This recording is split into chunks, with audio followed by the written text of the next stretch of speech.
Hi అండి. ఇక్కడ శిలానగర్లో గల శ్రీ సత్తమ్మ తల్లివారి జాతర మహోత్సవం అయితే అవుతుందన్నమాట. అక్కడ చూస్తున్నారు కదా, మామూలు వర్షంతో పాటు కోడిగుడ్ల వర్షం కూడా కురుస్తుంది. కోడిగుడ్ల వర్షం అంటే చూస్తున్నారు కదండి ఎలాగా వేస్తున్నారో.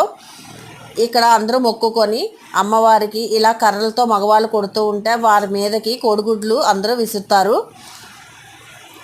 ఎంతో ఉత్సాహంగా ఈ పిల్లలందరూ అలాగే పెద్దలు కూడా పాల్గొన్న ఈ జాతర మహోత్సవం అయితే అంగరంగ వైభవంగా జరిగిందండి.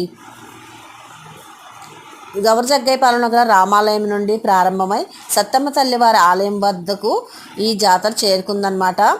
ఇక్కడ పిల్లలందరూ కూడా ఎంతో హుషారుగా పాల్గొన్నారు. సంవత్సరం తప్పి సంవత్సరం ఈ పండగ అయితే వస్తుందండి.